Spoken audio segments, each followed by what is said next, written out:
afternoon to everyone.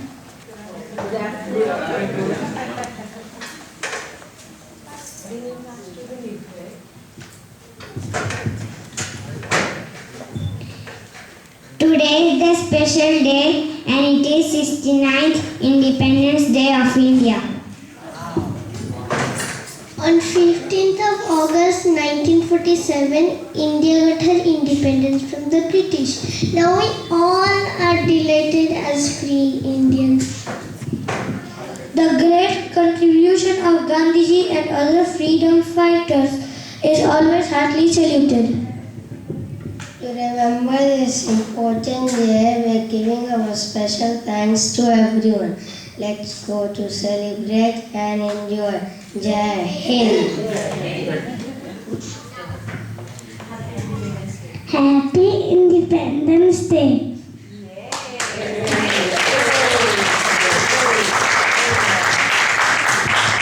Thank you all. I am nervous now because they raised the standard now. Okay.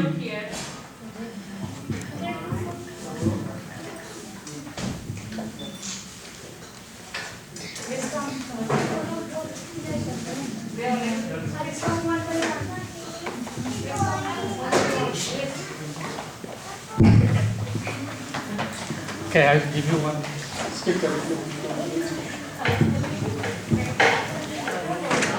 I think everybody got the email of the program. We'll starting with our national anthem. Then recently we lost a great son of India, Dr. Abdul Kalam, the ex-president of India, and we'll have 2 minutes silence for him. Then we'll move to the program called Personal Reflection, which we will be requesting all those of you to share some experience and thoughts with us in this occasion. And we'll have a break around 5 o'clock, for 25 minutes. Then we'll have a very exciting talk, I hope. I'm proposing it will be exciting. Will be given by Dr. Ram Lamba, ex-Vice Chancellor of UPR Kayai. Then we'll have some time because we decided that we should have this occasion every year, not randomly once a while, and we should have many more occasions. So we need to have a committee that will look after these functions. Then around 6 o'clock, 6 p.m. to 6:15, we'll have an act called Journey to Freedom. Actually, the act was written for kids, keeping in mind, but we found that kids are not acting the way we wanted to be. So then we started doing ourselves. So I hope we will do something. Then there will be a group dance by ladies on the song Joy Ho. And there will be a solo dance by one little girl. And we have also privileged to have a UPR music band called Latuna UPR. And we will have in 3 to 5, like a drawing competition by kids. So we'll give them award at 7 p.m. We have chief guest Dr. Carlos Gonzalez, Dean of Natural Science. I hope he will be coming with his wife. Then we'll have a dinner 7:10 to 8:30 p.m. Then we'll actually meet. By the way, the auditorium is booked up to 10 p.m. If you have any activity you want to conduct after the dinner, you are most welcome. So as I mentioned, we will have our national anthem. So I think many of you know we have to sing with the Southern position. And if anybody has an interest to have a microphone, please come over here. Thank you. Yeah.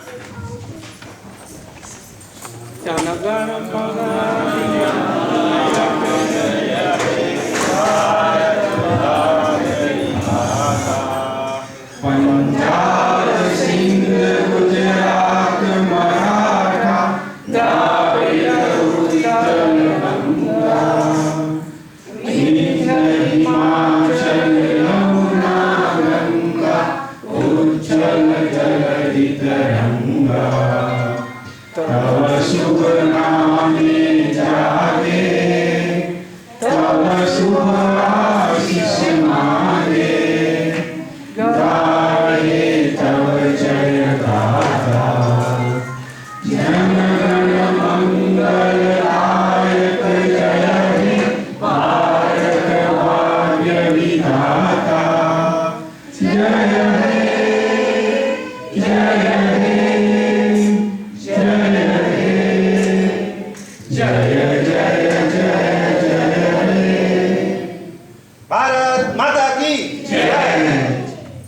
Thank you, everybody. Well, I am a little bit ashamed because I am going to introduce someone which is very, very famous. On July 27, 2015, we lost our beloved ex-president, Dr. Abdul Kalam. He was not a president, he was basically career was a scientist, he was not a politician, but he accidentally became a president. After he became a president, what he achieved, to my knowledge, no other president in India has achieved that. Everywhere, every function he goes, he asks one question: how many college students will be attending? How many school kids will be attending? So he was really a patriotic person. He dreams always about our country, our prosperity, our wealth, and our betterment.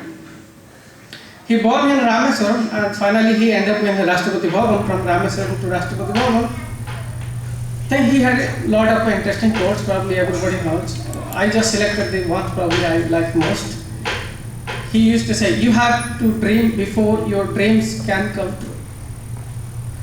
And this is the most interesting. The best brains of nation may be found on the last bench of the classroom. So it's not always you have to be intelligent to be a good person and nationalistic leader. Even people those who are not very good in academic career, they can be also excellent human being and excellent leader. So he also mentioned that if you salute your duty, you do not need to salute anybody. If you pollute your duty, that means if you don't do your duty properly, you have to salute everybody. I think the list of his recognition is never ending, and the mother of all recognition is Bharat Ratna. He was given Bharat Ratna. He was given a doctorate, honorary doctorate from Caltech, Carnegie Mellon, from Singapore, UK, many different universities all over the world. And I think this is my personal preference. Kids, please. Confidence and hard work is the best medicine to kill the disease called failure. It will make you a successful person. I think this is another one. Probably the most important one is my most favorite one. Dream is not what we see in sleep. It is the thing which does not let you sleep. And as we know, we die because when our thoughts and ethos die. But there are many people. Even they died, but still they are immortal because their thoughts, their ethos, their passion, all the good things they left for us. So I think I just selected two quotes, probably more pertinent. I would rather die for a meaningful death than to live a meaningless life. Our dead are never dead to us until we have forgotten death. So we'll never be forgotten. He will never be forgotten. And I think we all miss him, and all the kids and college students, if you look at his funeral, there's a never-ending queue of the students and college. And if you look at his last few days of his activity, he died when he was giving lecture at the Indian Institute of Management at Shillong, Meghalaya. I think with this, I just conclude, and I request all of you if you can have 2 minutes silence to honor his departed soul.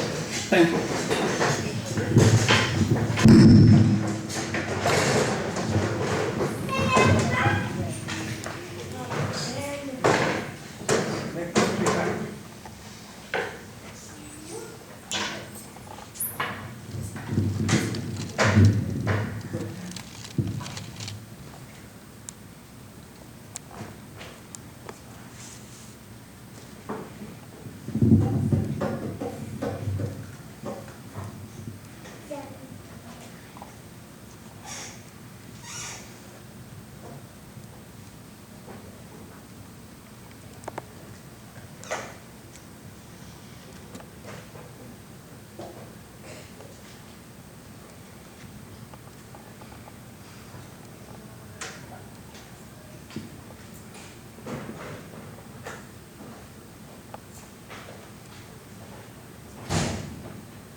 Okay. Thank you. Thank you so much. Okay. Now we'll start with as I sent you on an email. I think probably you all might have already seen my email. We have already here in Puerto Rico more than 65 years, well, or maybe more than that. We have a Dr. Kumar today with us. He's probably one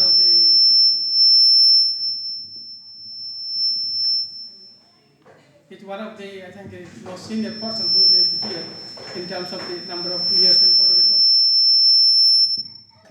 Okay. I think there's another one somewhere. Okay. Actually, sometimes we forget to understand and we overlook why our life is so much better. When you came here, wherever you go, you say where are you from? You say India. Oh, Indians are very good people. But we never realize why they say Indians are very good people. Who is those Indians who made this impression on them so that we carry that fruit? So probably most of you, actually I really salute that those who came to Puerto Rico before me, because I got that fruit wherever I go. When I say, oh, where you came from? I say India. I went to a doctor once with my wife and he told me, where are you from? I said, I'm from India. He did not ask me about what is my problem. He started talking about Gandhiji, we have Gandhi statue in Kayai, and all that. Okay, my wife said, why you give money? What did he tell you about your disease? I said, I'm cured, okay? Because I'm so inspired, I just lost everything, I have any problem with him. So I think this is my humble request to all of you to share some of your thoughts and experience those you've gone through. I think probably Einstein said, the experience is a thing you have to, it's like great teacher. So we have, and we know there are three things that are very hard in this world. One is a diamond, second is steel, third is to understand oneself. Today we have in the audience Dr. Kumar, who finished his diamond jubilee. He finished with 60 years in Puerto Rico, and we have another hard thing that he will tell how to survive and what is his lifetime experience here. I would like to request Dr. Kumar and his wife to come over the stage and to share some of his thoughts. And here are some unique pictures, probably he will be explaining us. Thank you. Namaste. It's an honor for us to be here. We invited to talk here and be the first guest. As I said, to break the ice, so I want to start talking. First of all, I was born here in Puerto Rico in 1953, but my parents were the first ones here. I want to talk a little bit about them. The first one here was my father. He went first to the United States. In North Carolina, he went to study his doctorate in statistics, and then from there he met a Puerto Rican friend who got him a job here in Puerto Rico in the experimental station, Edibaldo Silva, who is my godfather of baptism. He stayed in North Carolina University where he did his studies. That's the dormitory where he was staying. And he came back, when he came to Puerto Rico, my mother was in India, but she came to Puerto Rico in the old airport of Isla Grande. And this is when, in the first place they were staying, and this is when I was born, 1953. My brother also was born here in 1954, and that's us, my mother and my parents. Yes, him also is somebody he got also involved in Puerto Rican activities, the civic activities. He has in the activity of the Lions Clubs in Puerto Rico, yeah, which we are also members now, the same club, Alto Rey. Oops, went back. And then in 1987, this is my family, with my wife and my brother sitting down next to me, and our children. And my parents are in behind, right there. Two of them, the elder ones are attending here. Stand up, stand up. Stand up, Stand up so they can see. Peter and Peter Manuel and Paul Suresh. And their wives, Wife and fiancé. And then there's Judith with her brother and sister, and Judith's parents. That's when we got married in 1981. I had a lot of hair there at that time. I even put a. She always loved Indian things. That's why the children are bigger now there. So all female Eagle Scouts.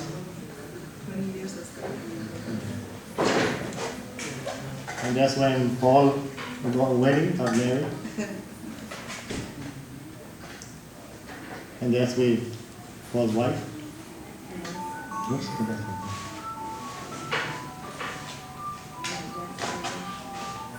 That's my brother, his wife, and 2 kids. He studied biostatistics also in North Carolina. He followed the steps of my father, our father. That's also in the wedding of Paul. Their whole family is Hitendra and Bobita. He's also one of the ones who was supposed to speak here, but he's in Seattle, I think, right now. With his son or something. Take care of it. And then also Oops, Brad yes. Shepherd. I'm touching. Check. I'm checker. There you go. Got it. That's our family. Here. I think. And Julie's sister and husband. And fiancé of Peter. Future family member.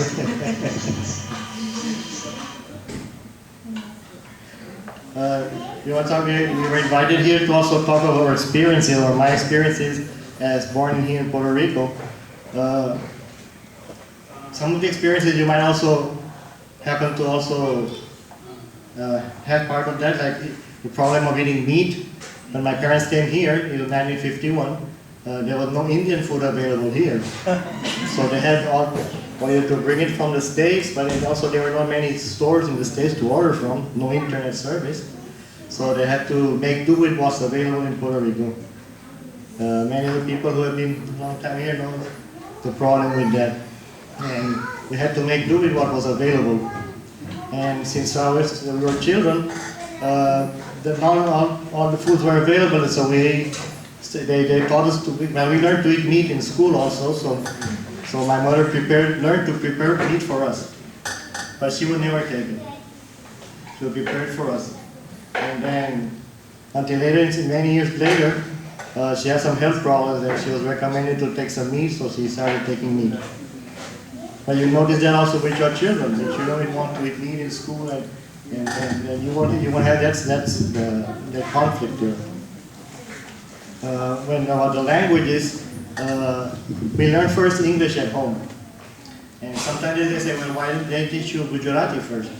Well, but we were in a separate country, or just for us alone, in the Western world, and if something happened to them, how could we defend ourselves just knowing Gujarati? So they taught us English first. And my brother and I, we learned Spanish in school. So we learned Spanish and we had English also. So it was a mixture of languages at home. Between my brother and me, we would talk in Spanish. And with my parents, I would talk in English. And they would talk Gujarati between themselves.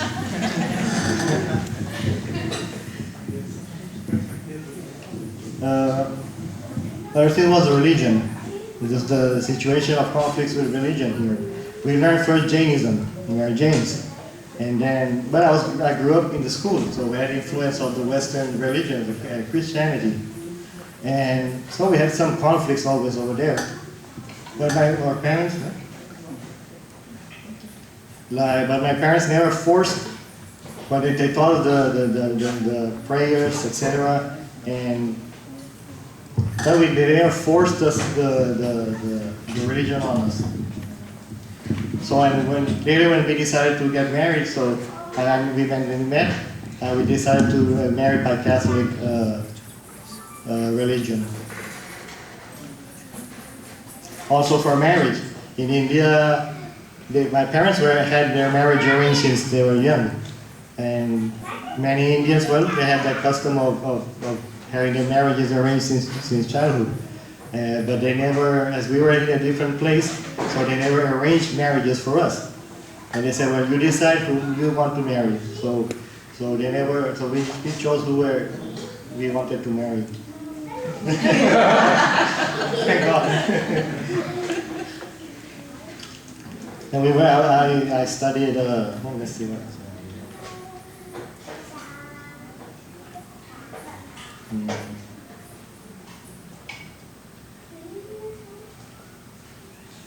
I recommend also that many of the Indians, when they are here, get involved with the Puerto Rican people.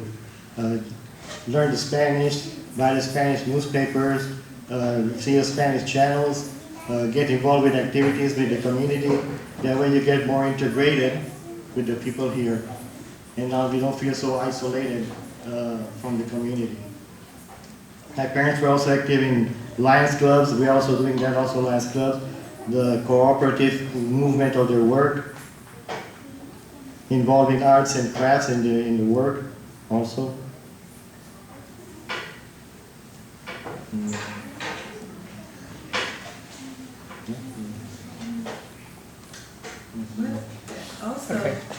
Also, I learned from my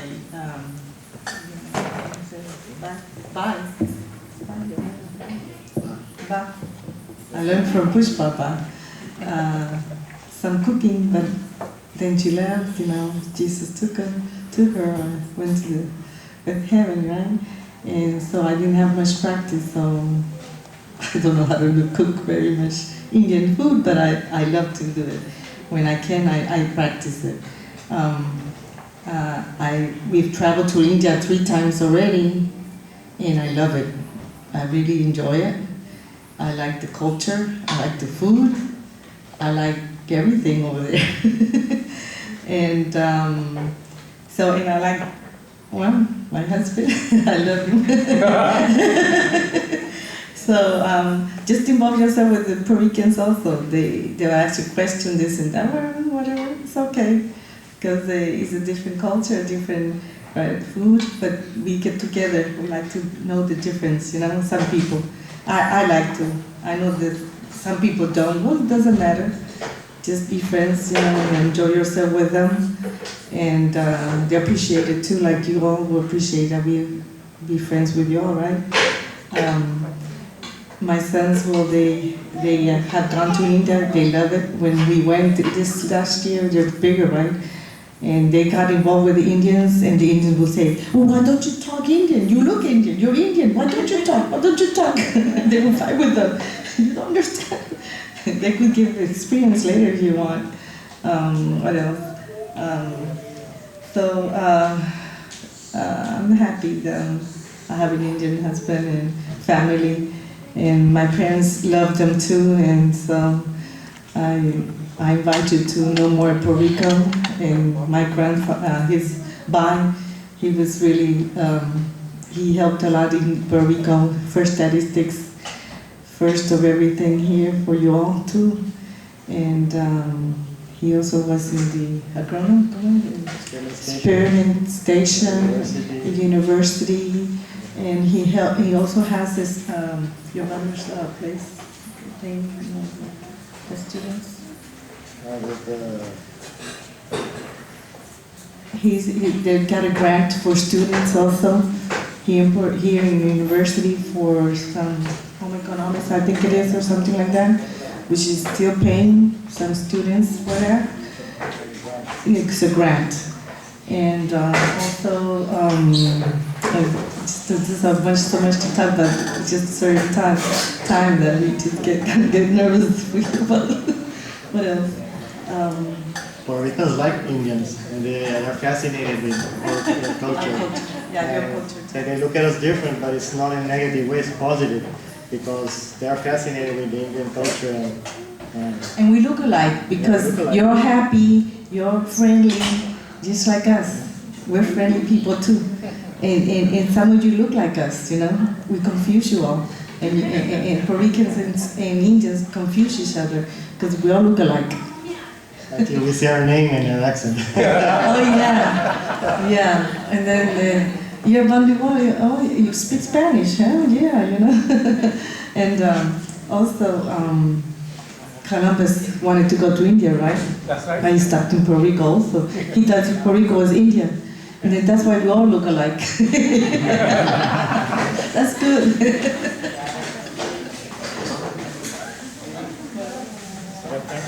Okay. Okay, well, then thank you, y'all. Okay. There's a lot of stuff. There's a lot of more stuff to say, but it's too little time. Okay. Has anybody any question to Dr. Kumar? I have one question. Yeah. You speak Hindi?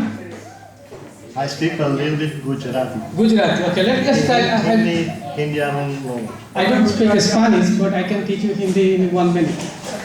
Okay.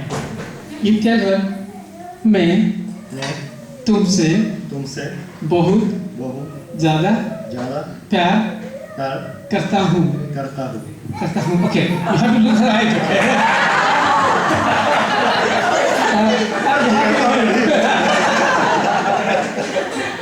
You have to say again with a feeling. Okay. Okay. Okay. Okay. You have to. Okay. I love you so much. You have to tell her. Tell him. तुम. Yeah. मेरे जान हो. Yeah. जान हो. Means you are my life. You are my life. Okay. Thank you so much. Okay. Well, I think that probably many of you know Dr. Kumar for a long time.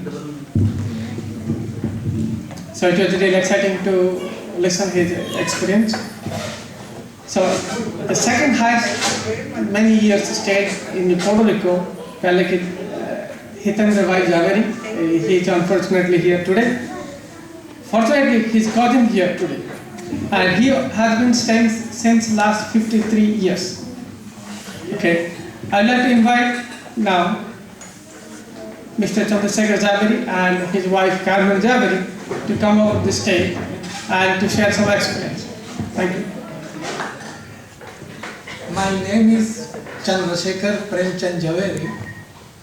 It's a very big name. So you are here. I came here in Puerto Rico in 1967 in January. It was a second semester. And in my case, I came after matric. Many of the old people who are here from India, they know what is matric, which is in the high school, 11th grade, and after that you go to the university. Nowadays in India, it's 12th grade, just like here in Puerto Rico, and then you go to the university. So I came after the high school, and when I came here, I didn't know much English, I didn't know at all Spanish, and I came here because of my cousin Hitendra Javeri, and Hitendra was here because of the father of Dr. Kumar. I came here in 18th of January 1967. The second semester already had started at Mayagüez, and he took me to Mayagüez. he didn't explain me that the old classes were in Spanish. And he told me, register in how many credits you want. So I registered in 21 credits in second semester, but I didn't know what it was, because in India we don't have the credit system. We have, you only know that we have different kind of system from each year of classes. So I registered in 21 credits and I went in the first class, that was the social science in Mayagüez, and it was like this auditorium, and the professor started speaking in Spanish.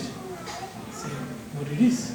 So after the end of semester, after 21 credits, I passed only 12 credits.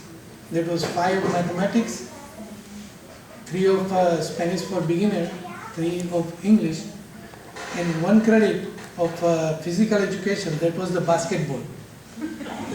In India, I had never seen a basketball. I didn't know what it was, basketball. So the students in the classroom, they got pity for me and they said, don't worry, don't worry. And they used to carry me with the ball and say, put it inside. So that's the way I started my life in Puerto Rico. And I will tell you that Puerto Rico is like India. Here the people are very nice, very helpful, and in my almost 50 years in Puerto Rico, I can tell you that I have never fight with any in my work, in my days in the college life. Everybody has always helped me. So when people from India, when they come to Puerto Rico, the people, like the Judith said, that they are like us. So then I met my wife Carmen, I got married, and I missed India, but now if I go from Puerto Rico, I will miss Puerto Rico. So I will tell everybody that try to learn a little bit of English, the Spanish, and people will always help you. Even if they don't know, the exact address, they will send you the wrong address, but they will help you. They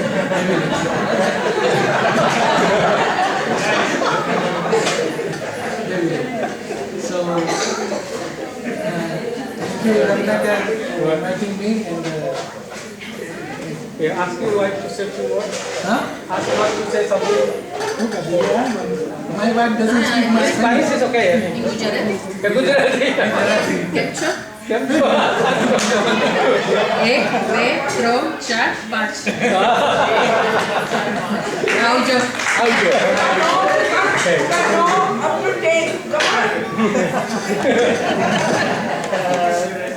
Thank you.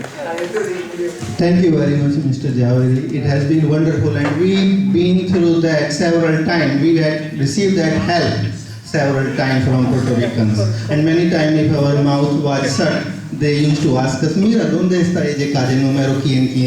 Oh. Pero, sí. Okay, now I'm all of a sudden interrupter here, but before I decided that I should ask something. Of course, we Indians are very best like Puerto Ricans, right? Everybody respect us. But if within India, when within one country we all are together, then I want to ask to Ratnakar one thing, that Palai, if you are within one country, within India, you have to say, okay, these people are, or these people from this place are best, where are you going to choose? Well, okay, I'll answer the question. Kids, you have your drawing session starts now. You please go, I think, make your best drawing you can. we will give award the best drawing you make, okay? Thank you. Okay, answer to your question. Maybe Odia, Bengali can't be. Because whenever they have free time, they started playing cards. UP, Gujarati, I can't think. Maybe, UP, Bihari, I cannot think. Maybe Gujarati are the best. Why? Why? Because wherever they go, they keep their culture and they keep Indianness. And the most important thing, they never किसी को गाली नहीं देते. और कब बोलते कि free में क्यों किसी को देगा? नहीं मेरे यहाँ से तो फ्री नहीं. बोलते फ्री में क्यों किसी को देगा? They are very opportunistic. Once I went to Anand, one Gujarati boy fall down into the well. I ran. I said, "Okay, myself, should I put the rope?" No. थोड़ा साबुन भेज दो, मैं थोड़ा नहा लूँगा इधर. No, it happens with me also. Okay. Thank you. I hope I answered your question. I think I have the. Nadi now is not laugh. Okay. I went to a shop where one Gujarati bhai was sitting on the shop and there were no clients. And this guy was sitting like this, sometime like this, almost of the time I arrived. And hello, yes, what is this? Why you have your closed eyes? Maybe somebody come. Oh, actually, I don't want to lose my eyesight because there are no clients. When I see somebody came, I use my one, so I retain my eyesight for a long time. Thank you. Okay, so we finished like 50 years. Now we have two more families. So we have been staying almost like 50 years, 49 years. I think I would request maybe Lambaji later on when he will give a speech. Maybe you can come and say something. And Dr. Dilip Saji also, Punyaji also here. Probably I will request them first. Actually, when I came to Puerto Rico, I saw a newspaper. Okay, I saw a picture like some Durga Mataji or some Radha Krishna picture. I said, oh, it looks like an Indian picture. I don't read Spanish. Then I took that picture to one of my students. I said, can you tell me what's written in this picture? The picture says, Indians in Puerto Rico with the Indian culture. So then I said, tell me who's the name here. Then he told me Dilip Sir. Dilip Sir, I think Punyaji's name was there or not, I can't remember. Then I was curious to see who is the person Dilip Sir. I think I had opportunity, in Dr. Kumar's house 2 years ago to meet in his 60th birthday, and I met the wonderful couple. I would like to invite Dilip Sarji and Punyaji to come over here and share their experience and share some experience. Thank you.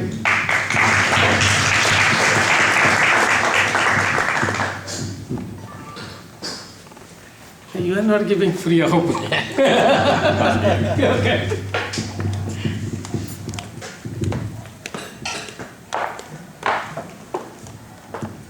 When I came in 1966, I was a bachelor, and most of the evenings I used to go to the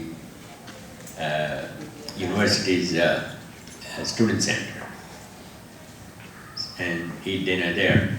So one evening, I see 3 men sitting on a table, one with a kada, and the other one with a watch, which is I've seen only in India, no other place. And those 3 people were, as a Joshi, were looking at the hands of the girls. They were pretending they were Joshis. And those 3 people, one is in Canada, other one is in Mayagüez, and the third is here, Dr. Lamba.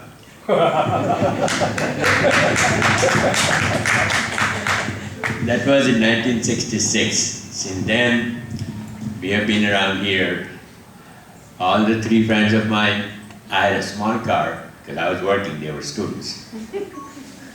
We used to travel around. That time the roads were small. But later on, the things came up. I got married my wife in 69, brought her here. And we have 3 wonderful children. They are not here, they are in California and Delaware. But the experience I have, I worked with the government in 7 years, but then I established my own business. And in the business, Puerto Ricans treated me better than they treat the Puerto Ricans. And that's why I have been successful in the business. They had never rejected me and helped me. So that's why I have never left Puerto Rico. I'm still here since the last 50 years. Thank you. It is because of my wife I came up. Lakshmi comes with the home, you know. So I have to say that Puerto Rico is a lovely country and people are nice. They helped me a lot when I was here, when I started here. So I think you should give yourself a chance and meet with them and speak, try to learn the language and everything. Then you will be really integrated into the community. And you can spread our culture too. Okay, thank you. I think many of we don't know that this day, the 15th of August, I think 1996, a young man left a big country and moved to a beautiful country. And he found his love and his everything, his professional.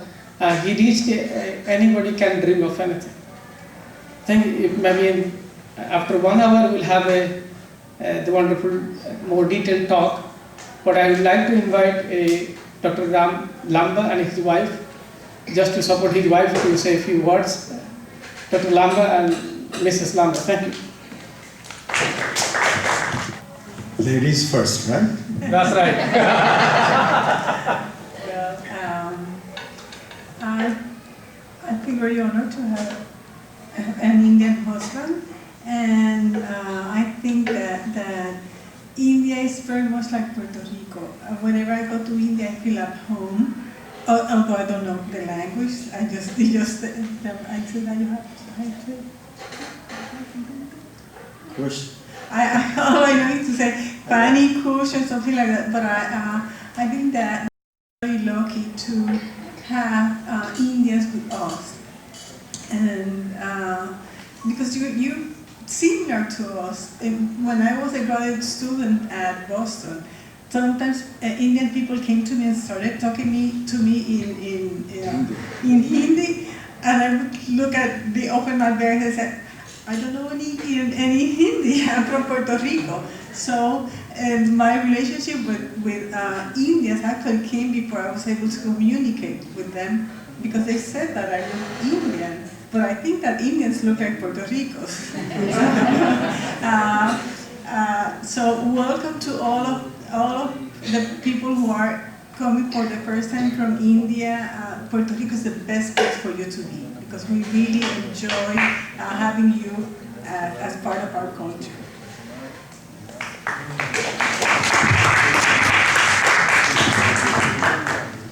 Well, as she said, I also feel fortunate to have her as my wife, and not only that, to be in this country.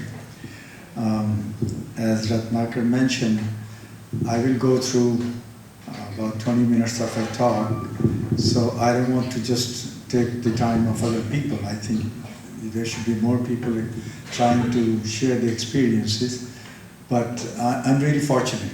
I think life is beautiful. Thank you.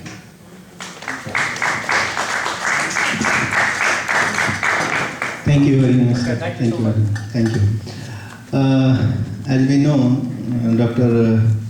Lamba will talk to us after a refreshment break. Now, before I invite our Dadi, world famous Dadi, to tell us her experiences in Puerto Rico, I want to ask something, Ratnakar. Ratnakar, you just say that Gujaratis are the best Indian. What best you have actually in Gujarati? Business brain. No साडा Punjabi brain जो है वो तो बहुत solid है, बढ़िया एकदम हमारा। We have better brain Punjabi. I said Punjab has a muscle. Well, we have muscle also, but brain also. Okay. But we have a brand new brain, I think. Yeah, because we don't use our brain, so it's always brand new. You already use it too much, so you have too much used brain, you know. So my brain is brand new as it is. That is okay. Now, Daddy, please. I hope I see you use your brain. No, Brand new. it's me. Okay. Come on. I'm going to tell you about you. Come on.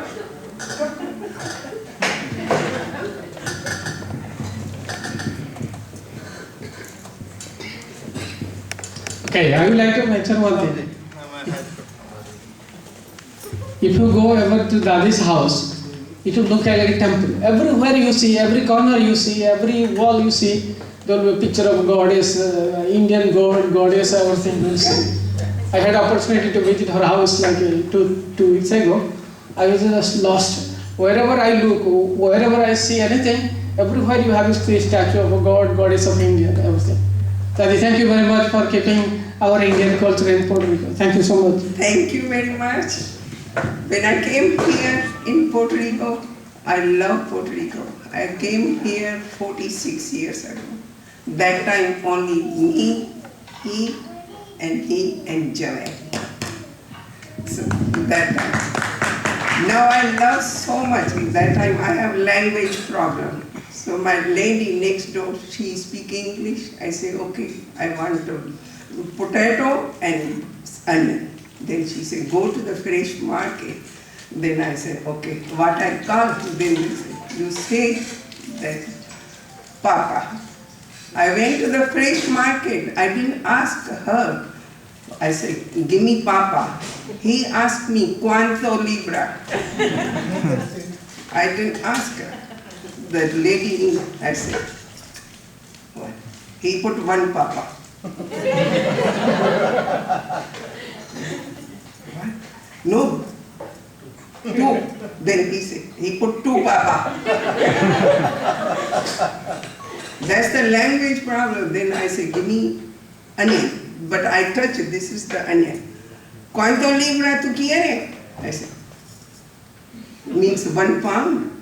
Because I didn't ask my lady that what they call pound, what they call in Spanish. He put 1 onion. Okay. Then I say, okay, no, he put 2. But don't worry, I am living here and with my language, Puerto Rican language, I have daughter-in-law, I have my kids, they are Puerto Rican. 5 years, 7 years and 9 years. They ask me, what you call good morning? I say namaste. What you call good night? Namaste. When you coming inside, you say, how are you? No, we say namaste. My God, they Puerto Rican, they sing. I say, anytime you come, anytime you go, I give you $5, but you have to tell me namaste. Then they say, Dadima namaste. Other one come, Dadima namaste. Third one came, Dadima namaste. 5, $15. That's the costume too much. I say, listen, my religion say, when you say namaste, then you don't ask the money. You told me. Dadima, you told me no namaste. Then $5. Namaste. You lost 5 already. You see, he's a Gujarati.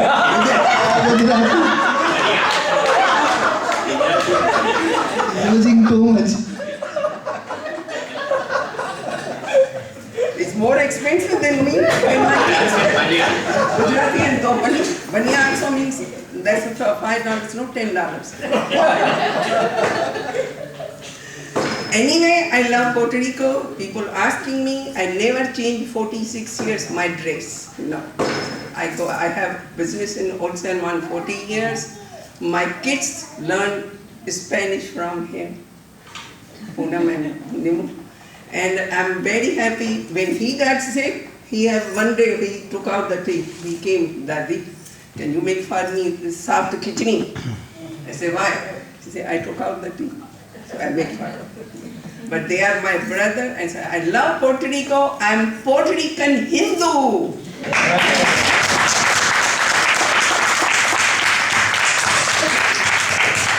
God bless everybody. Thank you very much. I think I apologize the mistake I made. Actually, I was not able to contact Dadiji through email. So I had in my memory that she has been staying more than 40 years. So I mentioned 40 years probably in my email. But I think I came to know this, 46. 46 years. Okay, thank you. No more $5. I'm a from Odisha. Now we have to change the order of our guests to invite, but here we start to invite, change the orders. I want to ask Ratnakar something. So asking all the time. Yeah, there are some questions. I have a lot of questions in mind, and this thing, there was a kind of long ago Samudra Manthan happened. Why it happened? This Samudra Manthan, In our Hindu culture, we had like a Samudra Manthan in Devtam, Surum, whatever happened in Demon and tell me please. But I know, but you tell me the options, so I don't recall all the options. Well, there may be some options. It happened for power. Power. It happened for some chocolate. Chocolate, power and chocolate, okay, too. Okay, maybe some, let's say, good dresses. Good dresses. Or maybe for jewelries. Jewelry for. Yeah. Jewelry for, okay. But I think they did not fight for jewelry also. Then what they fight for? Okay, if I answer correctly, what you will give me? Okay, $5. $5. Okay, then I'll answer.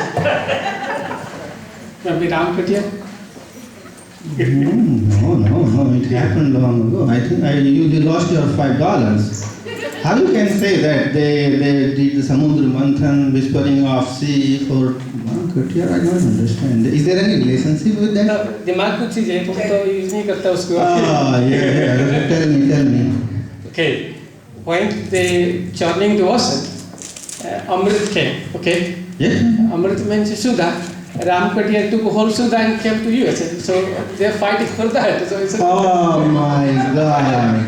Oh, that was the reason. Okay. Oh, I think she's not. So now this is the time we would like to invite Dr. Ram Katia, of course, Sudha, for what he came here. He took Sudha from sea, from the fight, war. By the way, welcome, sir. I think everybody knows him. He's a professor in Department of Physics across the road. He has been teaching the UPR Physics Department since last 30 years, 35 years. 30 years, yes. I think everybody knows him, so he will tell probably more interesting things to us. I think Yeah, actually, my journey to Puerto Rico has been quite different than what has been presented so far. I came to Puerto Rico. I was already actually settled in Brazil, and the University of Puerto Rico, especially the Dean of Natural Sciences, actually, he was very ambitious to bring a special program, research program to Puerto Rico. So he invited me, so I took a sabbatical leave from Brazil and I come here. And I found actually people in Puerto Rico, as everybody has said, and I can witness it, very warm. Now, people talk about language problems. I tell you that I have been teaching my students also the same thing. I think Spanish is much easier language for all Indians, much easier, because the way you speak, the way you write, the same way you speak. I'm telling you, English is very tough language. You see, CUT is cut, PUT is put, but in Spanish, cut will be kut, okay? So that is the way, actually, the way you write, the same way you speak. So it's very easy and most Indians told me who have tried to learn it, that it is very easy. Unfortunately, some of you do not try, and that's what the problem is. In fact, there was another easy way some of my students found actually get married here, and they really did it very well. And that worked out quite well actually, well settled, and I can tell you that everything is working out very well with them actually. And as far as the discrimination that we have been hearing in different places, United States, Britain and all that, in Puerto Rico you never find that kind of things. People are very warm, they are very hospitable, they want you to be part of their society, and nobody had ever problem. In fact, nobody even knows, and many Puerto Ricans don't even know that Eduardo Bhatia had a root from India or anywhere other actually. Nobody knows that. They think he's a part of Puerto Rico completely. There was never a question ever raised about it. So you see, the thing is that we are all very much welcome here. And I found no problem with that kind of things. And I decided to settle here 30 years. Although must tell you that I came on sabbatical leave. I just was supposed to be only for 1 year. But I liked it so much, and also I had, of course, success stories, and that kept me here. And today, actually, it has been 30 years have passed. I thought I will stay here only 1 or 2 years, but I'm here for 30 years. My children tell me all the time, why don't you retire and come to Chicago where they are settled? But I said, no, I would live in Puerto Rico, I'll die in Puerto Rico.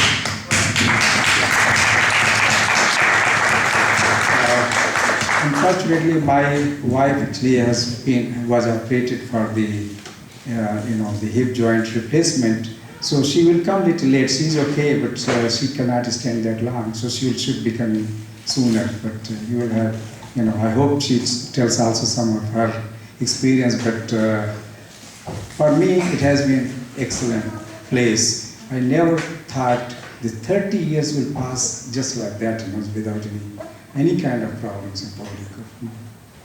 So I think if any of you actually try to settle here, you would not have problem. Problem is that many Indians come with only one intention, to go, and to go, So if you really decide to settle, you should not have problems.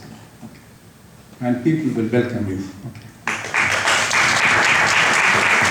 Okay. 2 years ago, I met a small kid. He had been some like a toy, Indian top. I said, where you got it? He said, gave me some Indian auntie store. I said, Indian auntie? He said, you don't know Indian auntie? I said, no. She sells a goddess statue, okay? So I said, who sells the goddess statue? Then I asked somebody, I said, who sells the goddess statue? Then he told me, oh, this is Sunita Auntie's store. I think we have slightly missed the order. Next, I think we would like to invite a Ram uncle, which is everybody's uncle, and Sunita auntie to here on the stage. And they have been staying since the last 33 years. 36? Okay, go. I would appreciate if Ramji can bring some of his jokes with Sunita ji. Okay, he is very good in telling jokes. All the time you meet him, first 5 minutes will be sharing jokes, then you have to talk anything else. Thank you. No, 5 minutes only. Okay, how many out of you understand Hindi? There is a joke that can be delivered only in Hindi. Nobody. Okay, then it's okay. Go ahead. मेरे हाथों में तो कमर आ सके कमरा कौन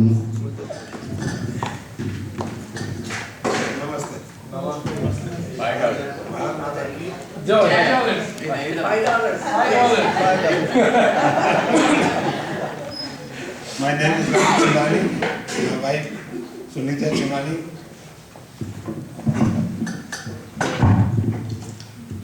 Hello.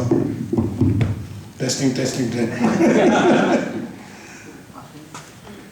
I'm living in Puerto Rico since 1980, and she's 1985. Ah, okay, so that's it. Now it's okay. So I have a business in Santurce, Puerto Rico, since 36 years. This business used to be my uncle, but my uncle died, I took that. And he was originated from New York. I live here 36 years and now know Spanish. And when people used to come in my store and ask me, ¿Cuántos años vive aquí? Me dice 35. Oh, tú boricua. Tú no puertorriqueño, tú boricua. I like here, I like the place, I like beautiful. Things are good, things are beautiful. So God bless Puerto Rico and God bless everybody. Share some. Okay. Share some. I'm Sunita. I'm also working in my store. I love Puerto Rican and I love Puerto Rico also. My parents want to, I move in India, maybe California and every place. I say no, no way. Weather is good, people are good. I am now Puerto Rican, Hindu.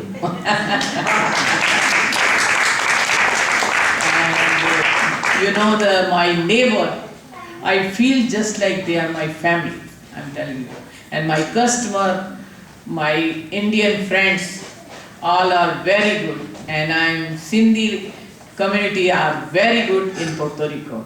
I appreciate, and Dadi also old in gold. Old and gold. Thank you. One joke, only one joke. Only one joke? No, many. I tell him, Ram, when you marry with me, before you love me too much, you jump in the neighbor and you want to meet me. He say, oh, no, I want to go again in the jumping. I say, what do you mean? He say, no, this is the whole thing. Because jumping, I want to jump again because I am with you 40 years. I say, what? Good. Only one. Only one? One couple went Jerusalem. So her wife died. The holy priest came to do the rites and everything. He said, if you want to do the final rites over here, it will cost you $1,000. But if you take your place, it will cost you $10,000. He said, it's better I take you. He said, why? You love your wife? He said, no, this is not. I said, why? Because Jesus Christ was also died here, but he reappeared again after 1 week. So I don't want to take the risk. Come over.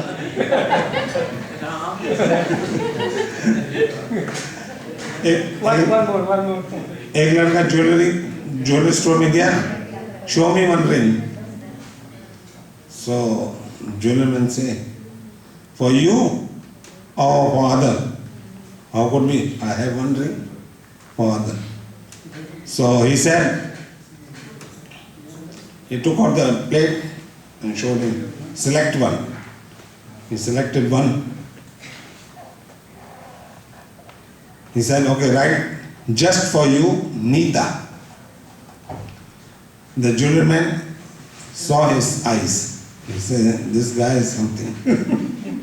He said, could I suggest you? Yeah, suggest me. Write only just for you, not the name. He said, why? So you can, next time when you have a fight with Nita, you cannot take out the ring from his hand. If just for you, you can reuse again. you will say, oh, the gold is costly, you are charging me so much. But now I suggest you just for you, so you can reuse 10 times. Okay, thank you so much. God bless. Thank you.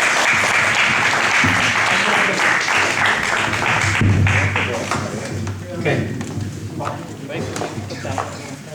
I think next we would like to invite a Hiralji. He has been staying here since I think last 18 years, and also Anand Ghoshji and Paul also. Where is Sita auntie? Okay. Sorry, Sita went to get the samosa because she didn't like earlier. She thought it will get very cold and then it tastes very bad. So, yes, actually, I have known about Puerto Rico since '85 when I was a doctoral student, and there was a professor here, Oscar Moreno, and he visited, and then later on I started collaboration, and he invited me to come to Puerto Rico, as a professor. Since then, we met I came as a student to Illinois and Syracuse, where we met, and then at NYU we used to visit, and every time he said, "Why don't you come to Puerto Rico?" And I said, "Well, I'm not sure. I'll go to India, to Tata Institute." Then I went to Caltech, and then, but then he invited me here, so I came first time in 1990, and then I came in 91, and 92, and 93, and 94. And so on. I remember Ram, and I met Ram and Sudha, and we used to jump the door there, and it was used to rain, and we thought we would fall down on the railings. So Puerto Rico was beautiful. I came in '94 with Sita. We spent a few months here, and Sita liked it, and then I guess we arranged. Then there was a position here, and I couldn't come earlier. And there were some delays. And then I came in '97 here. For me, Puerto Rico has been wonderful. I was not well here when I came here. I had some difficulty with my back problems, and I think this could have been the best weather.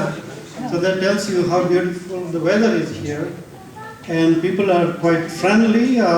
In many respects, Puerto Rico's culture is like Indian culture. Families are very close together, and I noticed that. And I have met several friends. The language has been very difficult for me, at least. I don't know. I wish we had it's wonderful we are together, so we could tell the experiences, how to go about it. I didn't have to teach in Spanish, but I taught from the very beginning. I said the student can write in Spanish. I took courses. I tried the language. I know Sanskrit. I know Hindi. I know Mewari, everything, and of course English all my life. But I found Spanish difficult, and that is one of the things. And I think that many other things. Probably like this sharing of experience would have been good, a lot of the difficulties we faced. I remember Professor Bandiwala told me that when they came in the beginning, they did not have dal, so they used to make the dal get whole moong and make the dal by the stone, your mother. And we used to order for about 10 years groceries from Maryland, from Minnesota. And so so it's wonderful that we are getting together, and I hope we continue this way. And nice to see everybody. And happy Independence.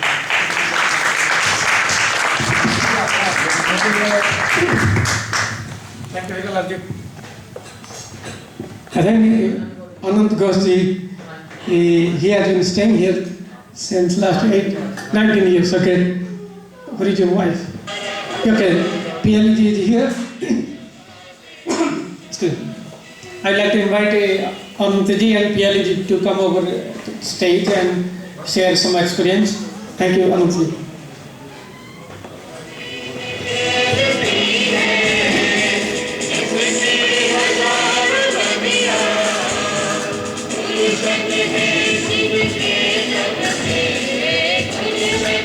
Hello, good afternoon. Hare Krishna.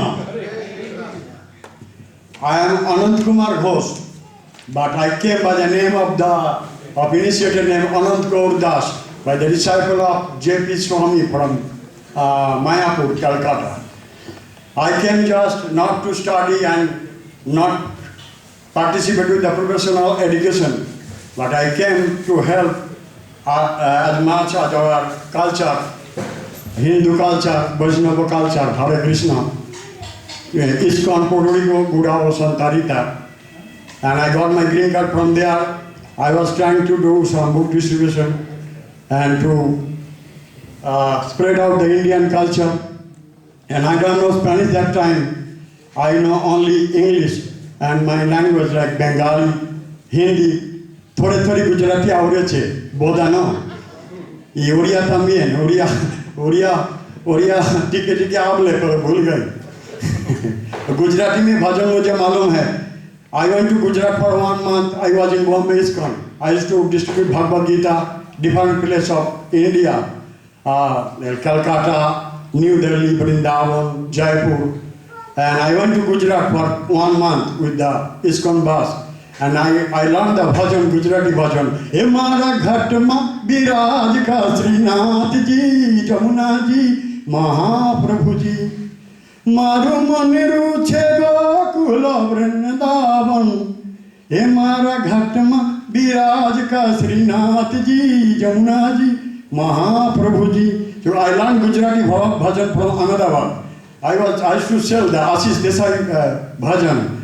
And I associated so many Gujarati in Mumbai, Ahmedabad, Surat, and they are good people. They was helping our Hare Krishna movement. And then I married with my wife, and I like Puerto Rico, that's why I'm living 19 years. And hablo español también. Hablo, canta como Marc Anthony. Todos los flores para mí, cuidará. I like to sing every language.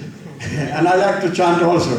So when I was in school, 5th and 6th grade, I learned Hindi, how to read, how to write.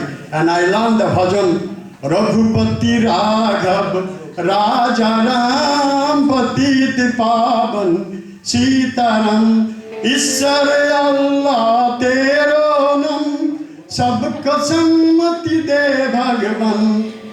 So I learned Hindi from my school and I studied Sanskrit also. And from my childhood, I was attached to Krishna consciousness. So I left my house after my high school graduate to Mayapur, the headquarters of ISKCON. And I married with my wife. I met her in India. She's Dr. Piyali Bhattacharya. Her father was electronics engineer and was radar engineer in India, NASA, India, the Bhava. And her brother also electronics engineer, and I brought her here. We are living. My daughter is Devki Ghosh Bhattacharya, and I like Puerto Rico. Me gusta Boricua y todavía viviendo Sericolia de Dios Krishna, o como dice Jesucristo cristianismo. Gracias a ustedes, mucho ayudando Boricua y mucho hindú también, diferentes languages, different food. And thank you very much, everybody, all Indian, Puerto Rican, and whoever. Thank you very much.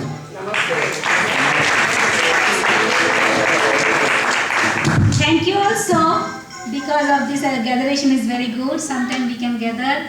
It's a very good cultural combination. Our daughter, our kids can learn it because we are away from India. But all the kids should learn it. So this is a very good opportunity to learn our culture. Otherwise, we are very happy with our culture, but our kids, they should know, they should learn, and they should give value of our culture. Thank you very much for all this celebration, especially this good day.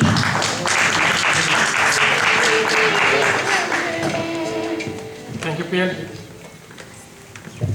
Actually, she told exactly what we are thinking. Because sometimes we think, is it important to lose the identity or you have to keep an identity?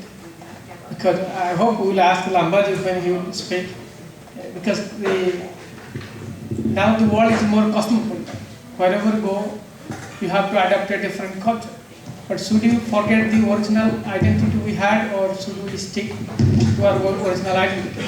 So we just thought of this one and we decided, okay, let's give all kids a drawing competition to draw something of national symbol, like a picture of Gandhiji, or flower lotus, or flag, or peacock, or whatever national symbol.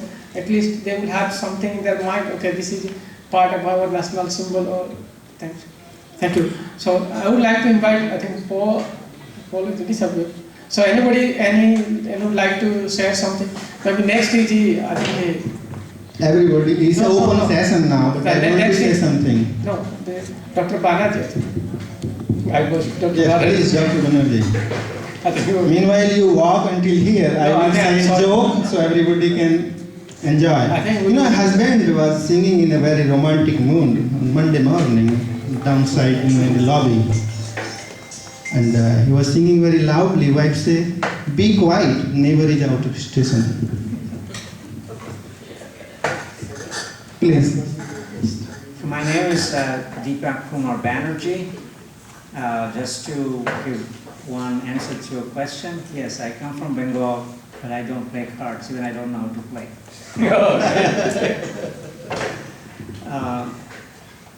It is one of the challenges what we face, and this is my philosophy. I believe that when we move from one place to another, from our neighboring countries to another places, my approach is to know the people and know their culture. Because no matter where we come from, if we hold on to our own culture and if we don't propagate, people will not know us. The same way it goes the other way around. My story, even much bigger than what Dr. Katia was mentioning. I went to graduate school in southern part of India as a small medical college called Christian Medical College. And obviously I can speak my own language. Before that I moved to Delhi, so I learned a little bit of Hindi, and I still can practice, even though I'm rusty. But I did not speak a single word of the southern languages. It's Tamil. The reason is that I stayed there for 3 years, and I survived. That's what you can see me here. I could not utter a single word. The reason is that I don't know their alphabets. The scripts are totally different. So when I moved to Puerto Rico, after living there for 3 years and surviving that, even the food and everything we talk about, I said, this looks like an experiment that God is doing on me, and probably will send me some distant places, and no matter where I'll go, I'll survive. So I was sharing this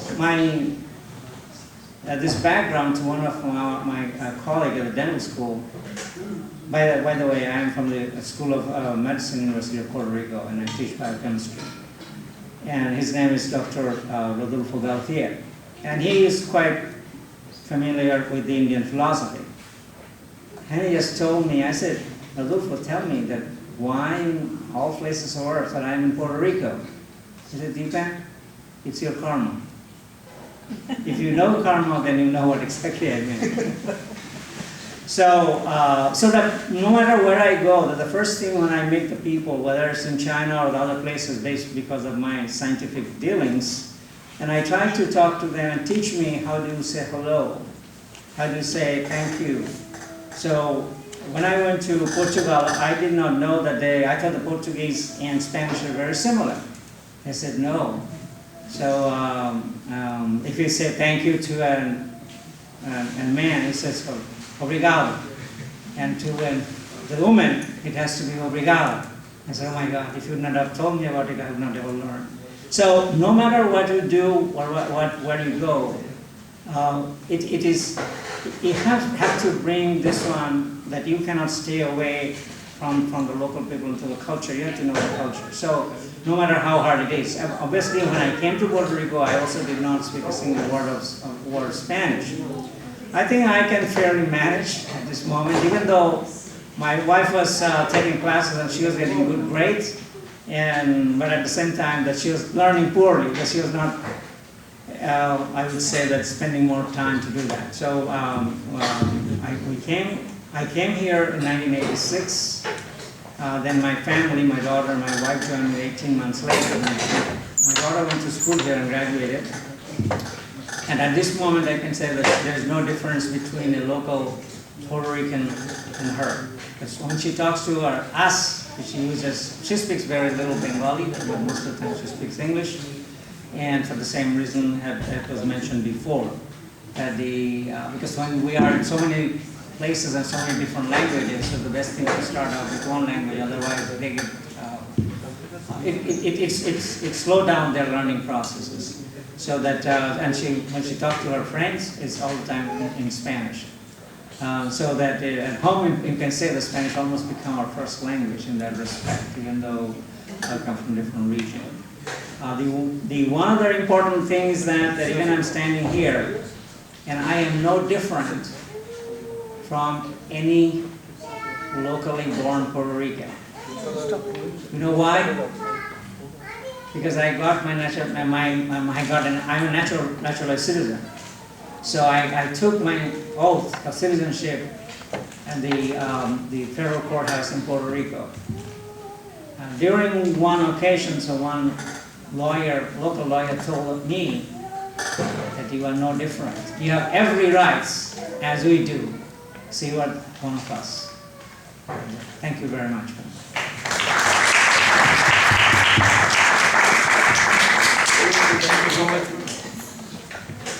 Actually, probably, I don't know how many of you remember. Last year we had a Rath Yatra. I think everybody contributed, but the contribution of Dr. Banerjee and his wife was quite huge.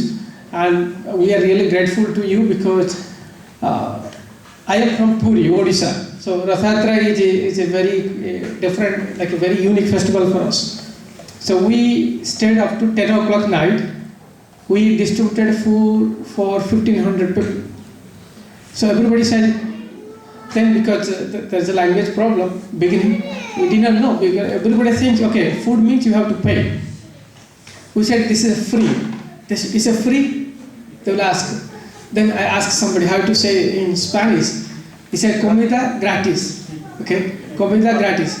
Then a lot of people came. We had like 30% food left, 5 o'clock or 6 o'clock.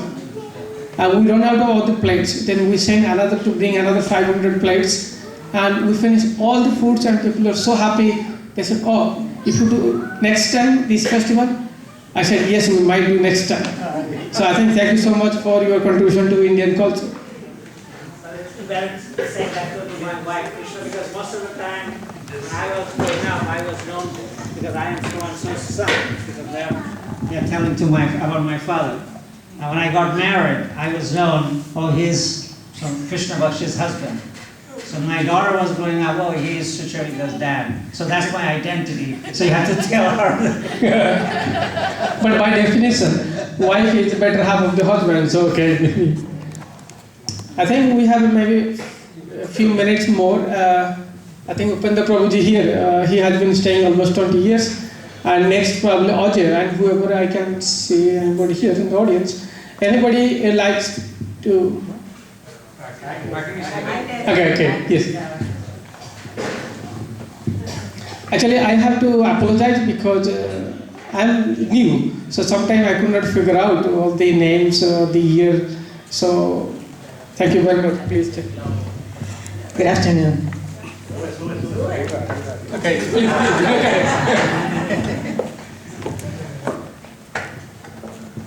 My name is Agnes Costa, previously Agnes Dubé. I'm not Indian by birth, but I'm Indian by heart. My husband... You are our family. Agnes Dubé, you are our family. Yes, Agnes Dubé. My husband came to Puerto Rico in 1964. He was an agronomist and a microbiologist, and he worked at the agricultural extension of the University of Puerto Rico. About 3 years later, a whole bunch of Indians came to Puerto Rico. Dr. Lamba, Delhi. The person that we knew first was Dr. Bandivala, which is Dr. Kumar Bandivala's father and mother. So we got married in 1967, and at that time, Harry Dubé is his name, he was doing research in soils, microbiology of soils in the University of Puerto Rico. And 5 years later, we decided to venture into medical career. My husband became a doctor. That took about 13 years of our life. But in between, we had two children, Nina and Sunil. At that moment, when he finished his medical career, he started that in Mexico, and then he finished his specialization in the US. And we came to Puerto Rico, and he set his practice in Caguas. So he had 15 years of practice in Caguas. During that time, our two kids grew up. My daughter studied in Duke University, and then she worked for some years and finally did her law degree in Miami. And my son went to Tulane University and did architecture, and he's now settled in Houston. Now, Harry was a special person. He was kind, he was very outgoing. He was a special person for his family and for his friends. I mean, there are many friends here, many people that he met, but in the year 2000, he died. It was a complication, a medical complication, and he died. So our family really became a mixed family in the sense that we honor and keep the culture, the Indian culture. My son and daughter are very respectful of the Indian culture. And logically, they are also Americans. They are also Puerto Ricans. So we are very, very proud to have this mixture because especially Puerto Rican culture and the Indian culture, as has been said, they are not that different. We really share a lot of basic culture trends. So I'm very glad to have come here, and so many people, so many Indians have grown, the community has grown so much that I hardly recognize most of you, but I wish I could just shake your hand, and from now on, just become friends. Thank you. Actually, let me tell you one thing. The national fruit of India is mango, and the Puerto Rico has lots of mangoes, so we are very much fond of Puerto Rico. By the way, it did take me a couple of minutes. When I came from England, after staying 7 years, in England mangoes are more expensive. 4 mangoes you will get for $10. They're packed very nicely. So when I came, I just staying in the faculty guest house, I was walking to the lab. Then I saw a lot of mangoes on the floor. Then I did not pick up. My wife wants to pick up. I said, no, maybe somebody has taken lease to collect those mangoes. So the second day, I saw also the mangoes are almost same place. Then I went to the security guard. I said, has anybody taken lease to collect those mangoes? He said, what do you mean the lease? You can't take mangoes. I said, can we take? Oh, yes. After that, as some of you mentioned, I really, truly admire these people's, the affection. And when I came, he knows my time. He will collect all the good mangoes. He will keep near under a tree. When I will come, he will say, okay, this is for you. Okay, thank you so much. Now we are going to have a break. I think we have one more speaker, Upendra Prabhuji. Would like to say something? No? Prabhuji, just 1 second. 1 minute, okay, no problem.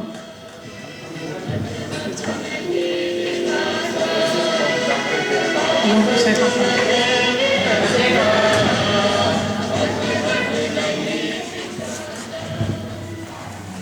Hare Krishna. On behalf of Hare Krishna temples, we have big festival 5th September. I think Saturday, 2005, 15th. So all of you invited, please come enjoy. Hare Krishna. Upendra Prabhu is a devotee actually. He all the time devote his time in the God services and social services, and he is a person, anybody call him anytime, he is always available. And he help out of the way people. It's not limited to Indians only. I see every time he have a big house next to the airport, and I found many times he have a lot of visitors staying there. So he's a nice person and he's working just, the service of the God. Thank you very much. Thank you, Pendra Guru, for being with us here. Now we have a 25 minutes break. We'll have snacks outside. After the break, we will have a talk up by our chief speaker, Dr. Lamba. The title of the talk is the 15th of August 1966, the day he arrived in Puerto Rico. Thank you. I hope you will come back soon. Many of the people might go. I have something to announce here, another thing. We will have a committee formation for Indian Association in Puerto Rico. If you have any suggestion, any, how we should do, what we should do, please think about it so we can do it after lunch. Thank you.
Maybe we can begin the next session of this program. I've been asked to introduce Professor Lamba, whom almost everybody of you has already heard about it and have known about him. I just want to say a few things about it actually, that during my stay here in 30 years, actually, Professor Lamba has come to our help, to all my students and everybody. Whenever there was a problem, he's the one actually, you can look out for him actually, and he always came to rescue. And even there was very serious problems actually in some time. It can happen actually because having a group of some 25 students out of which 20 are Indian students, sometimes some problems can always occur. And Professor Lamba, I could always count on that. Not only me, our Chancellor also was very, helpful in getting Professor Lamba's, she was very grateful to Professor Lamba to come and help the student community in many respects. Professor Lamba has been, is on the faculty for almost 28 years at the Inter-American, if I remember. Is it 28 years, more or less? And after that, he moved as a professor and dean in the University of Puerto Rico, Calle. After that, he became vice chancellor there. And then, from retiring from there, he was chancellor in another university. But now he cannot keep away from academics, So he is now actually helping the Montessori schools in Rio Pedra these days. And all of you must be knowing about actually Professor Lamba's contributions to not only the academics and teachings. He has written many kinds of interesting educational booklets for the students, community for undergraduate students, and now high school students as well, actually. So I would like to invite now Professor Lamba to come and give a few thoughts about Indian independence. He has, as you can see there in slides, says, I am proud to be an Indian.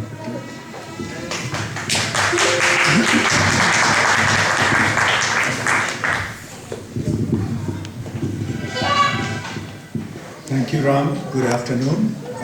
Good evening almost. And I must first of all thank Ratnagar and the committee for organizing this thing. Something very unique. Very few people give you follow-up every day. And he is one of them. And I think that really works. That really works, and you can see the results in it. As you can see in this slide, I feel I'm proud to be an Indian. I just want to go through about the independence of India that I passed through.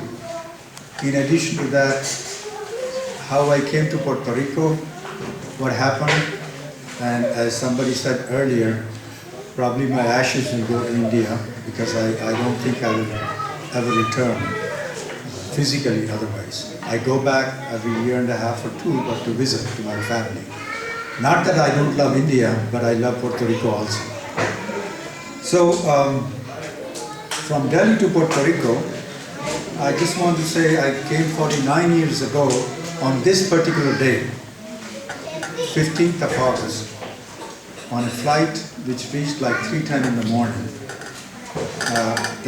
That time Eastern Airlines used to be one of the main airlines. That's when I flew. I was wearing a suit. It was a woolen suit, and Indian government would only give you $50 at that time for exchange, and that's all I had in my pocket. And as I came out of the plane, in those times planes would come out on the tarmac.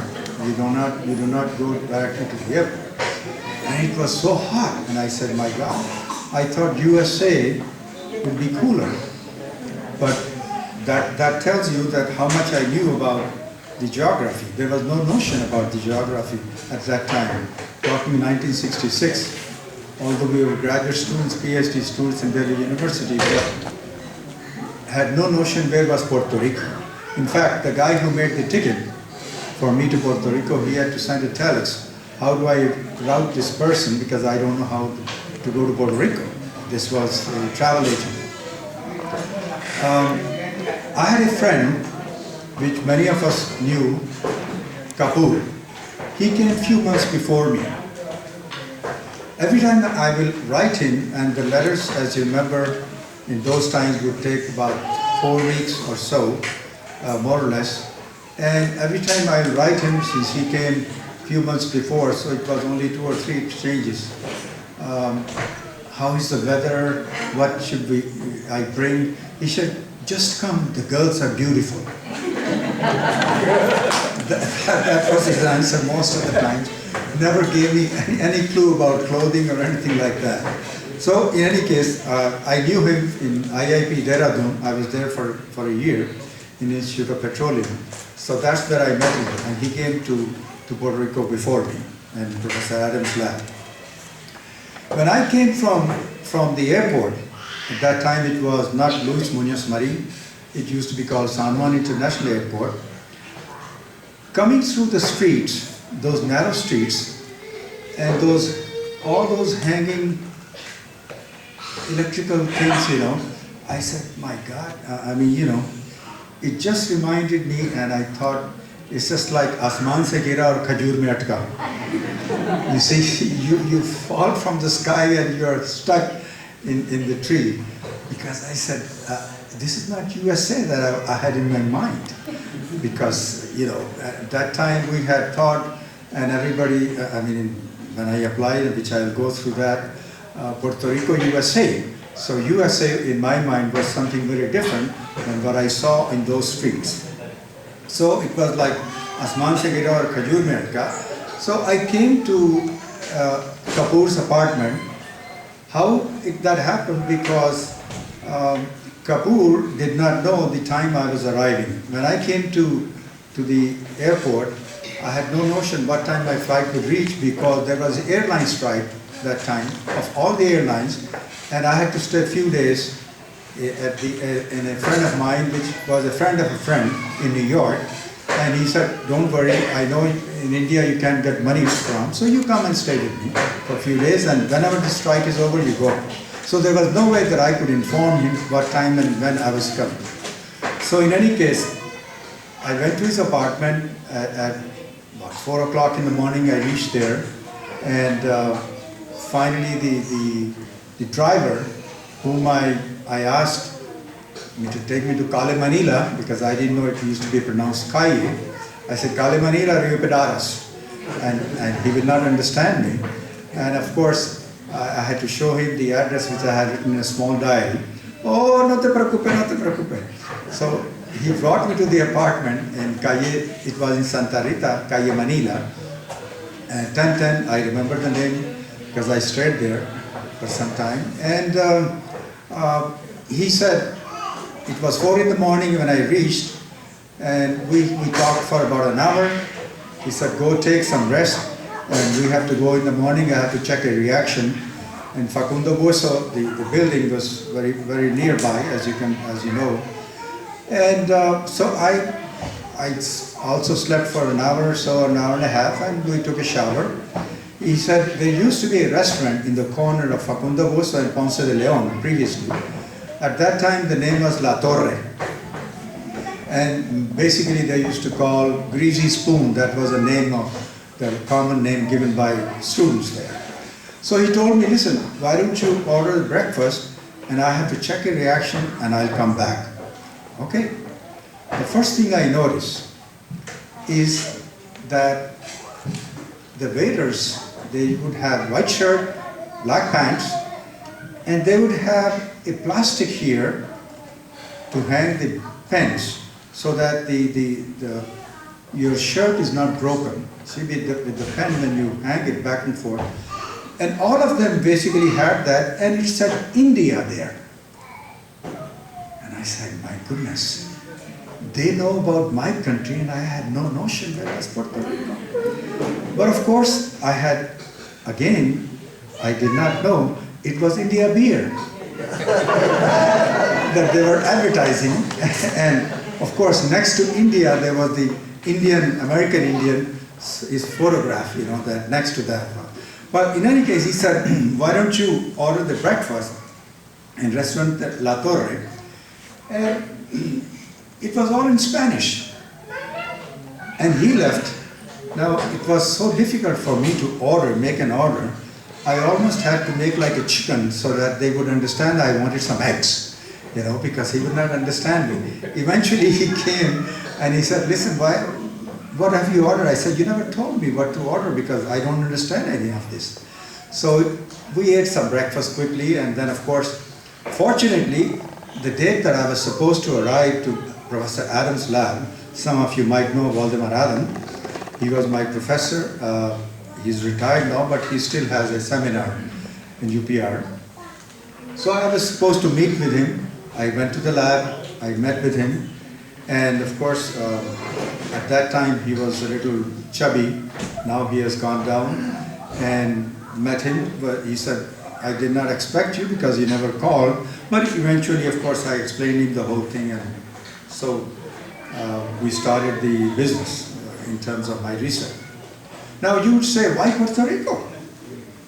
Because I came directly from India to Puerto Rico. I did not come through states which most of the Indians do that. Well, I was in Delhi University, did my BSc Chemistry honors, my MSc Organic Chemistry, and I was working on PhD in Organic Chemistry. Somehow, the faculty did not like us, and we did not like the faculty. But in India, you cannot take a chance by not liking the faculty and telling them, because you'll be out pretty soon. They were same faces every day, although undergraduate faculty was different than graduate faculty, but still. And the Indian system, as most of you know who have gone through that, you memorize, the professor writes on the board, everything which is in the book. Basically, they just, if I may use the word, vomit the book. And you just memorize it and pass the exam. That's basically what the English system was that time. So, I mean, with that experience, we would sit at the back of the classroom. At the back of the classroom, like you mentioned, Abdul Kalam mentioned, you know, that when you sit at the back doesn't mean that you are duffer or you don't know or you're not intelligent. We would get good grades because it was to memorize, nothing else. And they would call us zero group of the periodic table. Those of you who have idea about zero group, which is the inert gases, no reaction, you know, because we'll sit at the back, no questions asked, nothing, and write down some notes. And it came to a point that at times, one of our groups, we were 5 of us together, they will throw a chalk on the professor. Now, can you imagine? He's writing and he doesn't know who threw the chalk. So many times the whole class was suspended because somebody is throwing a chalk on the professor, you know.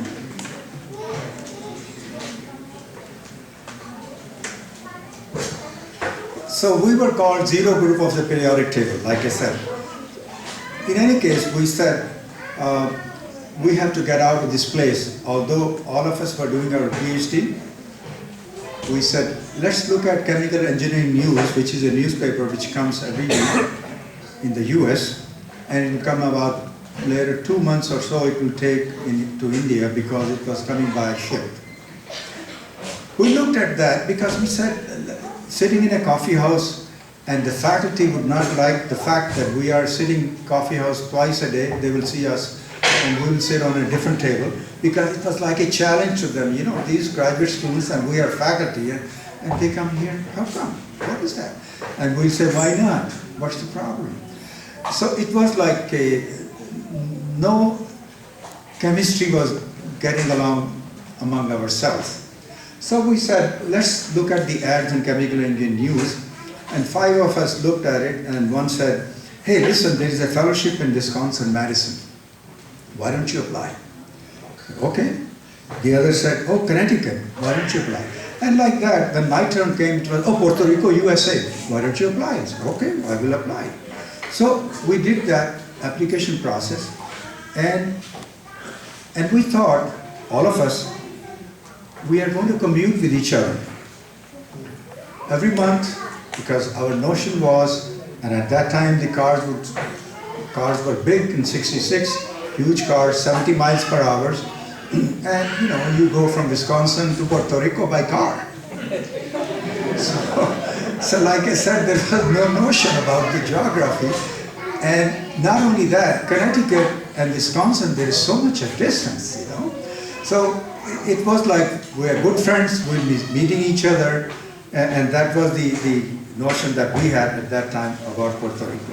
So I applied for Professor Waldemar Adams' lab, and I got the fellowship. So that's how I came to Puerto Rico. And the other friends of mine, they went to different places in the States, although we still meet them and one of them I meet more often than the others. Unfortunately, one of them expired. But it was like, our friendship has to last as long as we last. Now, I just want to give you some family background so you know. I was born in Calcutta, now it's called Kolkata, and at that time when we were there, the Japanese threw a bomb, and in 29 days, I was 29 days, of course I don't know anything about it, but the family moved because of the bomb. My father got scared. He used to be in a bank, and he said, we have to move the family to Pakistan where my grandfather was before anything happens. So at that time we moved to Pakistan, and after Pakistan, from where my grandfather lived, my father was transferred to Lahore. As most of you know, Lahore is a town next to the border town of Amritsar. So my family moved to Lahore, and I was still very small. At that time, did not go to school still. And life was beautiful, no problem. Everything is fine, the families, we were 4, I was the youngest of the family. And all of a sudden, these things were coming up of the partition. Of course, India was fighting for partition a long time before, but the family did not, my father and mother, they did not talk to us about those things, and we did not know much about what was going on. So life was in that time good. However, our house was next to a mosque. Next to a mosque, and as you know, the priest in the mosque is called Imam. Imam was a good friend of my father, and he said, your life is in danger. You are Hindu, so I would advise you, you better rush and go to India, which was being in the formation.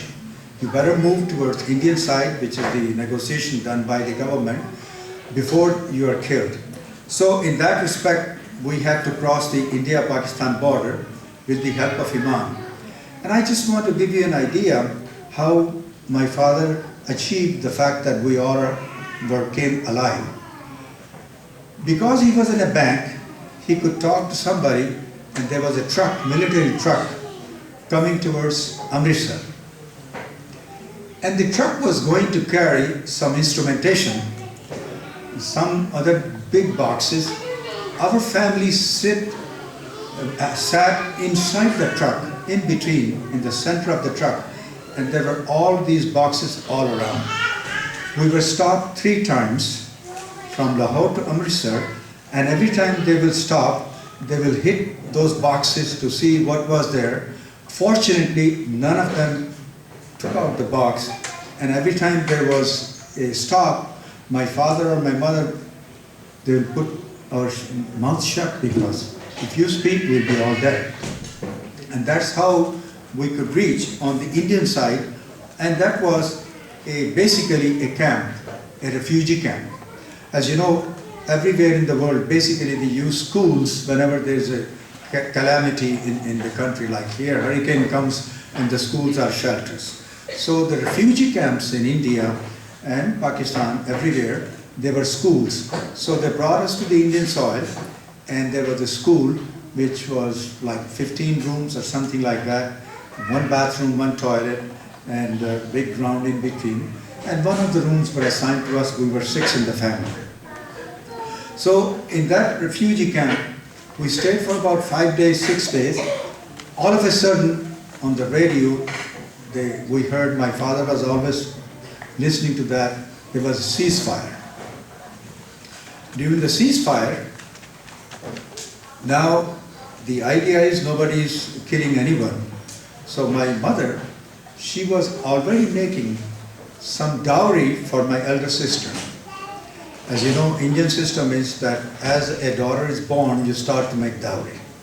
So my elder sister, of course, she was not of marriageable age, but they were already making few things. So she said, listen, I have not been able to take out anything since we had to get out at night in the military truck. So why don't your father, your brother and you, I was so small, all 3 of you go and bring the stuff back during the ceasefire.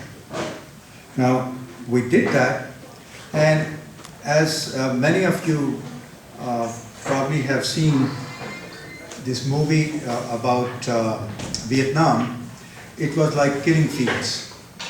We could see in the bus, because there was a bus taking people, you could see the arms of the people, the neck of the people, or dead people all around.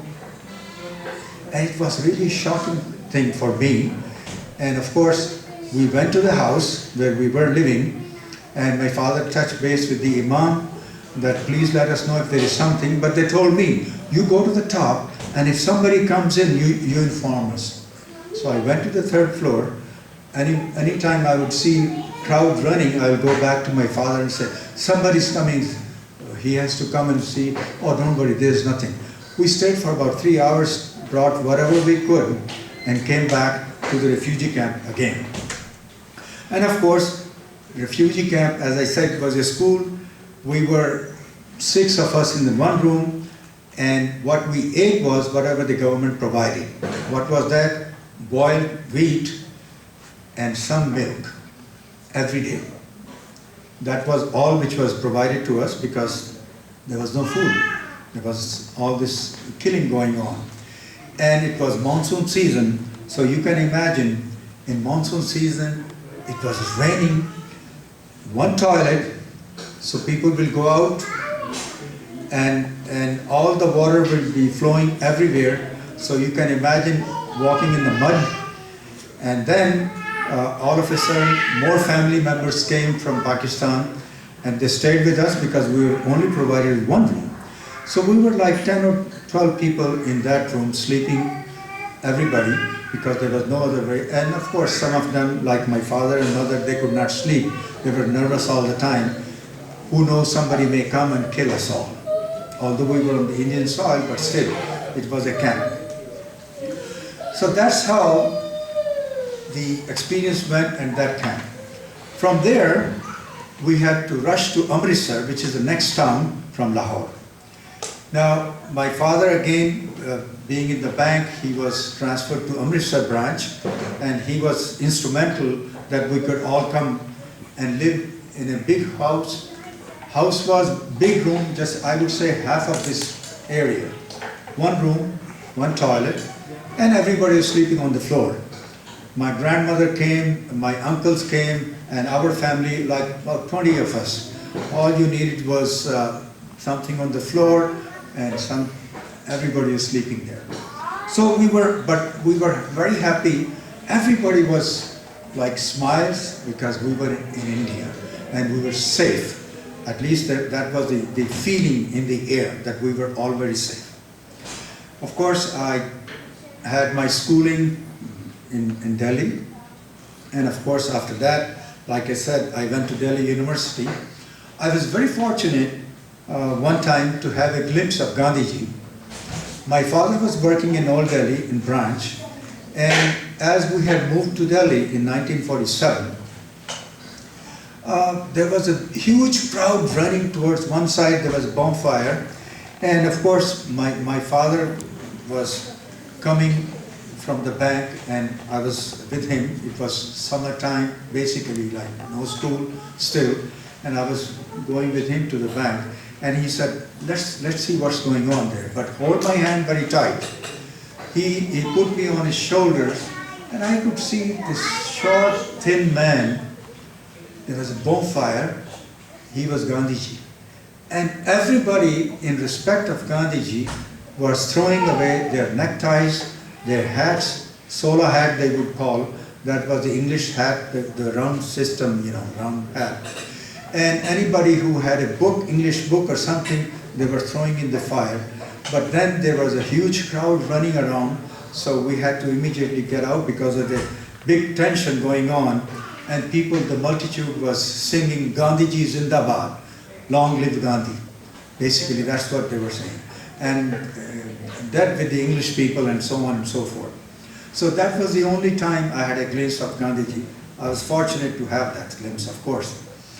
After that tension period was over, as I was mentioning to you before, I decided, I'm going back and forth not to make it chronological order, So I came to Puerto Rico, like I mentioned to you earlier.